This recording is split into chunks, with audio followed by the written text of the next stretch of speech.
Super 6 మేజర్గా highlight చేశాం. ఆ సూపర్ 6లో అతి కీలకం తల్లికి వందనం. ఆ తల్లికి వందనం ఆ రోజు మేము చెప్పింది చాలా స్పష్టంగా, ఒక ఇంట్లో 2 పిల్లలుంటే ఒకరికే డబ్బులిచ్చి ఒకరికి ఇవ్వకుండా చేస్తే, ఒకరినే ఆ తల్లి చదివిస్తే, లేకుంటే అన్ని విషయాలు చూసుకుంటే అది మంచిది కాదు. ఎంతమంది పిల్లలుంటే అంతమంది పిల్లలకి తల్లికి వందనం వర్తింపజేస్తామని చాలా స్పష్టంగా చెప్పాం. ఈరోజు మీరు చూస్తే 67 లక్షల మందికి దగ్గర 10,091 కోట్ల రూపాయలు టోటల్గా ఖర్చు అవుతుంది.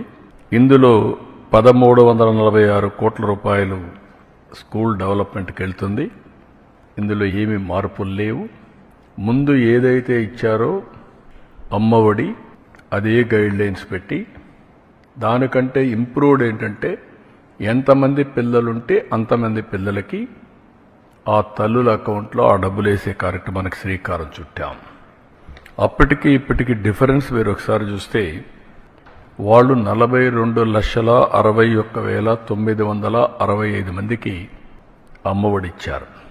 ఈ ప్రభుత్వం 67,27,164 మందికి తల్లికి వందనం ఇస్తున్నాం. తేడా 24,65,199. ఆ రోజు వాళ్ళు ఖర్చు పెట్టింది, తల్లులకు అకౌంట్లో వేసింది 5,540 కోట్లు. ఈ రోజు మేము అకౌంట్లో వేసేది 8,745 కోట్లు. వ్యత్యాసం 3,205 కోట్లు ఒక్క తల్లికి వందనంలో మాత్రం. అందులో ఈరోజు 1,346 కోట్ల రూపాయలు డెవలప్మెంట్కి వెళ్తుంది. టోటల్గా ఖర్చు పెట్టేది 10,091 కోట్ల రూపాయలు తల్లికి వందనం కింద డెవలప్మెంట్ తల్లుల అకౌంట్కి వెళ్లే పరిస్థితి వస్తుంది. 1వ తరగతి 10వ తరగతి అవి కూడా క్యాలిక్యులేషన్లు తీసుకున్నాం, జీవో ఇష్యూ చేశాం. అడ్మిషన్స్ కాలేదు. అడ్మిషన్స్ అవుతానే వాళ్ళ అకౌంట్ కూడా తల్లుల అకౌంట్కి డబ్బులు వెళ్తుంది. ఇంకొక పక్కన తల్లి లేని పిల్లలకి, వారికి తండ్రికి కానీ లేదంటే ఎవరైతే గార్డియన్గా ఉంటారో వాళ్ళ అకౌంట్కి వేస్తున్నాం. అనాథ పిల్లలుంటే జిల్లా కలెక్టర్ నిర్ధారించినటువంటి పథకం ప్రకారం వాళ్ళ అకౌంట్లో వేసి వాళ్ళకి హెల్ప్ చేస్తాం. ప్రైవేట్ అన్ఎయిడెడ్ పాఠశాలలు చదివితే 76,000 మందికి కూడా వర్తింపజేశాం.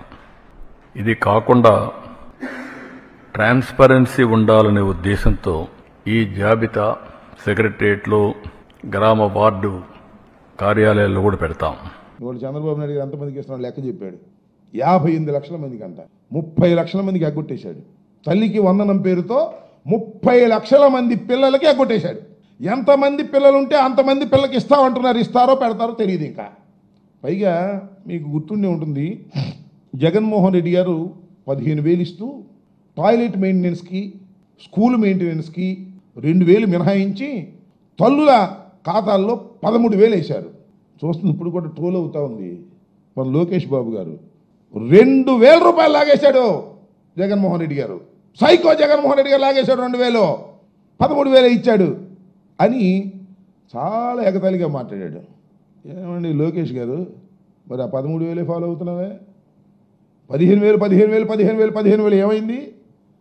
జగన్మోహన్ రెడ్డి గారు 2,000 రూపాయలు మినహాయిస్తుంటే అది తప్పని దానికి లేనిపోని ప్రచారం చేసినటువంటి ఓ నారా లోకేష్ గారు సిగ్గుందా అని అడుగుతా ఉన్నా. ఇవాళ జగన్మోహన్ రెడ్డి గారిని ఫాలో అవుతున్నారుగా మీరు. ఆ 2,000 ఇచ్చి మేము జగన్మోహన్ రెడ్డి గారి లాగా కాదు, ఆ మెయింటెనెన్స్ 2,000 ఇస్తున్నాం, ప్రతి తల్లికి 15,000 ఇస్తున్నాం, మమ్మల్ని చూడు, మా అందం చూడు అంటే అప్పుడు మిమ్మల్ని ఏమన్నా చూడటానికి అవకాశం ఉంటుంది. మరి ఎందుకు మీరు ఇలా చేస్తున్నారు? You are not feeling shy. మీకు అసలు సిగ్గుపడే లక్షణమే బాబు కొడుకులకి ఇద్దరికి లేదు. ఎంత పచ్చి అబద్ధాలైనా సరే అద్భుతంగా చెప్పేసే కార్యక్రమం చేస్తారు. నారా చంద్రబాబు నాయుడు గారు వాళ్ళ అబ్బాయి సెక్రటేరియట్లో కూర్చున్నారు, ఇద్దరు తండ్రి కొడుకులు ఇద్దరు. ఏంది మీ లెక్కలు నాకు చెప్పండి, నాకు అర్థం కాలే. తల్లికి వందనంలో తండ్రి గారు ఏం చెబుతాడు, కొడుకు గారు ఏం చెబుతాడు? తండ్రి గారేమో మొత్తం బడ్జెట్ దీనికి తల్లికి వందనానికి 1,091 కోట్ల రూపాయలు మేము ఖర్చు పెడుతున్నాం అంటాడు ఆయన. అబ్బాయి గారేమో 8,745 అని ఈయన చెప్తాడు. ఈ లెక్క ఏంటో నాకు అర్థం కాల. ఇంత దుర్మార్గంగా ఈ తప్పుడు లెక్కలు చెప్పేటటువంటి ప్రయత్నం చంద్రబాబు నాయుడు గారు అబ్బాయి ఎందుకు చేస్తున్నారో అర్థం కానటువంటి అంశం. ఇక్కడ ఏంటి, 8,745 కోట్లేమో ఆయన అంటాడు, 1,091 కోట్లేమో ఈయన అంటాడు. ఏమిటి ఈ లెక్క నాకు అర్థం కాల. ఏమైనా పొరపాటు పడుతున్నారా తల్లిదండ్రులు ఇద్దరు? దీని సంగతి మాత్రం మీరు చెప్పకోకుండా ఏదేదో మాట్లాడే పద్ధతుల్లో మీరు మాట్లాడుతూ ఉన్నారు. అయ్యా నేను అడుగుతా ఉన్నా, మీరు ఇవాళ మేము చెప్పాం సూపర్ 6 అమలు చేసే ముందు సూపర్ 6 గురించి మీరు చెప్పినప్పుడు ఎన్ని వాగ్దానాలు చేశారండి ఎన్నికలకు ముందు? సూపర్ 6తో పాటు 143 వాగ్దానాలు నెరవేరుస్తాం మమ్మల్ని అధికారంలోకి తీసుకొస్తే అంటే జగన్మోహన్ రెడ్డి గారు ఎంత ఇచ్చాడు, చంద్రబాబు నాయుడు గారు ఎంత ఇవ్వబోతున్నారు అని ప్రజలు చాలా ఆలోచన చేశారు. అరే శభాష్రా, అసలు ఈ రాష్ట్రంలో పుట్టడమే మన అదృష్టం. జగన్మోహన్ రెడ్డి గారు ఇంత పెడితే చంద్రబాబు నాయుడు గారు ఇంత పెట్టబోతున్నాడు, ఈ గుద్దేద్దాం అని గుద్దారు. గుద్దినందుకు ఇప్పుడు అనుభవిస్తున్నారు. నేను చూశాను, ప్రతిపక్షంలో ఉన్న పార్టీ నాపైన తీవ్రమైన ఆరోపణ చేసింది. వాళ్ళు అధికారికంగా ట్వీట్ పెట్టారు. వాళ్ళకి నేను 24 గంటలు సమయం ఇస్తున్నా. 2,000 రూపాయలు నా బ్యాంక్ అకౌంట్కి వచ్చింది, నా జోబులోకి వచ్చిందని వాళ్ళు అంటున్నారు కనుక నిరూపించండి, లేదంటే ఆ స్టేట్మెంట్ విత్డ్రా చేయండి. ఈ రెండు చేయకపోతే చాలా తీవ్రమైన పరిణామాలు ఉంటాయి. లీగల్గా నేను దీనిపైన ముందరికి వెళ్ళాలని నిర్ణయించుకుంటాం జరిగింది. ఎందుకంటే ప్రజలు కూడా ఒకటి గుర్తుపెట్టుకోవాలి, వైకాపా పార్టీ అనేది ఒక అబద్ధాన్ని 100 సార్లు చెప్పి నిజం చేసేదానికి ప్రయత్నించే పార్టీ. 2019 ఎన్నికల్లో కరెక్ట్గా వాళ్ళ సొంత బాబాయిని వాళ్ళే చంపేసి ఏకంగా నింద మా నాయకుడు చంద్రబాబు నాయుడు గారి పైన ఆనాడు వేశారు.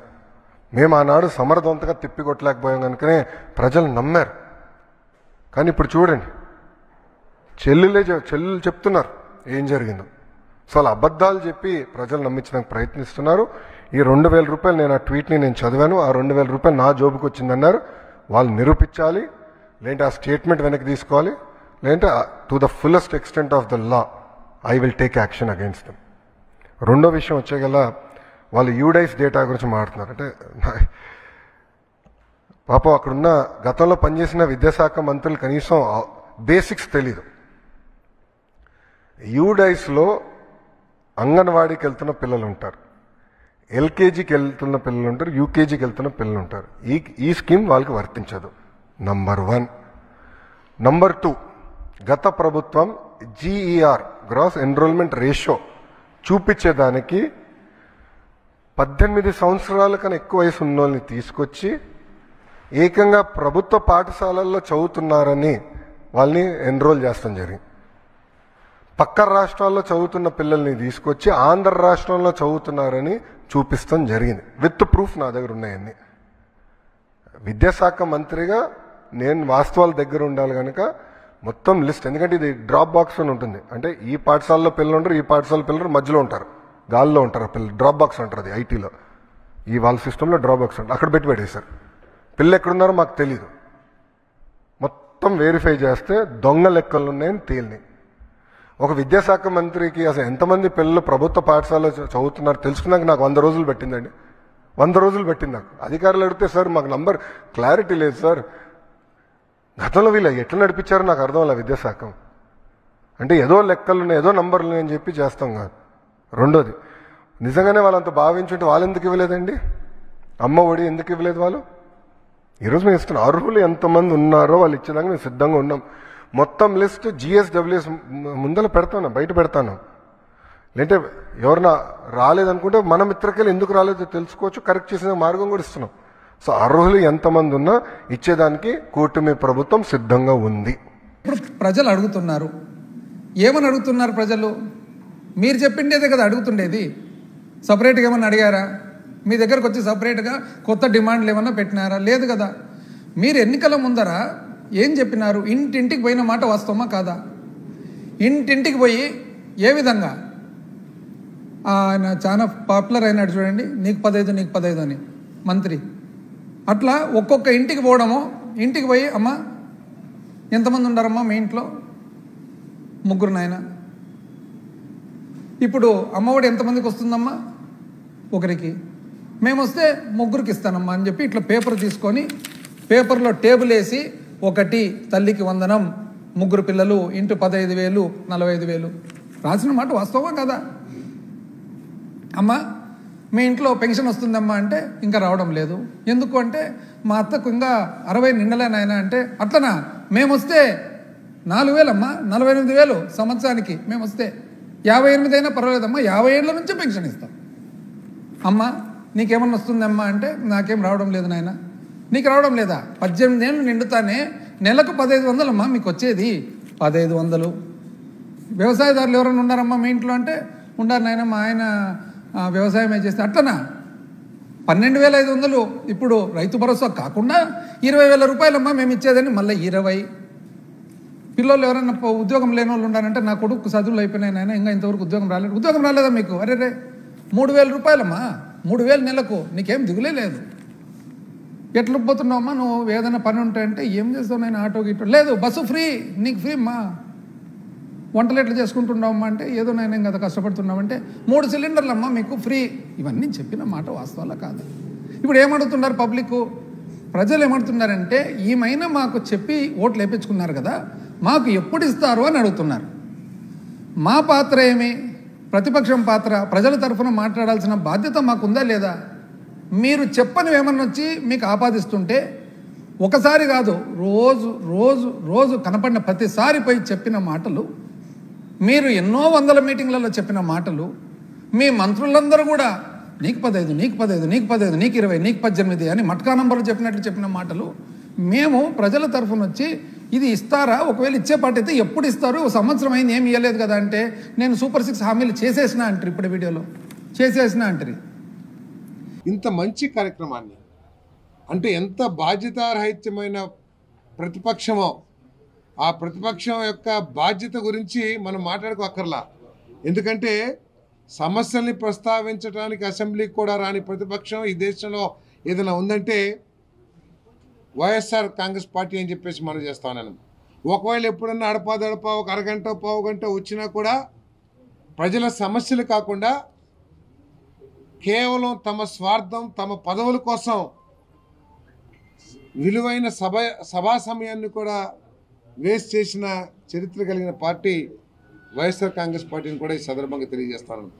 ఎంత దారుణంగా మాట్లాడుతున్నారంటే 2,000 రూపాయలు లోకేష్ గారి అకౌంట్లోకి వెళ్ళినాయని చెప్పేసి చెప్తున్న వైఎస్ఆర్ కాంగ్రెస్ పార్టీ తమ మాటల మీద తాము నిలబడాలని చెప్పేసి ఛాలెంజ్ చేస్తా ఉన్నాను. ఏదైతే లోకేష్ గారు ఛాలెంజ్ విసిరారో దాని మీద వెంటనే చర్చకు కానీ లేదా చర్యలకు కానీ మీరు ముందుకు రావాలని చెప్పేసి కూడా నేను ఈ సందర్భంగా ఛాలెంజ్ చేస్తా ఉన్నాను. మీరు కూడా 13,000 ఇచ్చారు అంటే ఆ 2,000 కూడా ఏ విధంగా అయితే మద్యంలోనో ఇసుకలోనో ఏ విధంగా తీసుకున్నారో ఆ విధంగా తీసుకున్నారేమో మీరు కన్ఫర్మ్ చేయాల్సిన అవసరం కూడా ఉందని చెప్పేసి మనం చేస్తాను. ఈరోజు ఈ ప్రభుత్వం గతంలో కంటే కూడా ఎంతో మెరుగైన సంక్షేమ కార్యక్రమాన్ని అందిస్తుందని చెప్పేసి ఈ సందర్భంగా తెలియజేస్తా ఉన్నాను. నేను దాదాపు 34,000 కోట్ల రూపాయలు ఎన్టీఆర్ భరోసా ద్వారా పెన్షన్లు కానివ్వండి, అదేవిధంగా దాదాపు 8,745 కోట్లు ఒక సంవత్సరానికే తల్లికి వందనం కానివ్వండి, దాదాపు 2,800 కోట్లు 3,000 కోట్ల రూపాయలు ఖర్చు అయ్యే దీపం పథకం కానివ్వండి, 20వ తారీఖు నుంచి అన్నదాత సుఖీభవ ఏదైతే ఉందో ఆ కార్యక్రమం కానివ్వండి, ఇవన్నీ కూడా లెక్క వేస్తే మీరు ఇచ్చిన దానికంటే కూడా చాలా ఎక్కువ మంది కుటుంబాలకి ఈ రాష్ట్రం ఇచ్చామని చెప్పేసి మనం చేస్తాము. మీరేమిచ్చారో ఒకసారి ఆలోచన చేసుకోండి. 30,000 రూపాయలు యావరేజ్ మీద, అది కూడా మొట్టమొదటి సంవత్సరం తీసుకుంటే తక్కువ ఉంటుంది. సరాసరి 30,000 రూపాయలు పెన్షన్ ఇచ్చారు, 13,000 రూపాయలు అమ్మఒడి ఇచ్చారు, 43,000, 18,000 చేయూత ఇచ్చారు. అంటే ఇవన్నీ కూడా 61,000 రూపాయలు మాత్రమే. మేము ఈ రోజుకి 84,000 రూపాయలు ఇచ్చామని చెప్పేసి మీకు మనం చేస్తామని నేను. రైతు భరోసా ఏదైతే 20వ తారీఖు ఇవ్వబోతున్నామో అది కలుపుకుంటే 104,000 రూపాయలు ప్రతి కుటుంబానికి కూడా ఇచ్చే కార్యక్రమం చేస్తాను. దీనికి అదనంగా మీరేం చేశారు?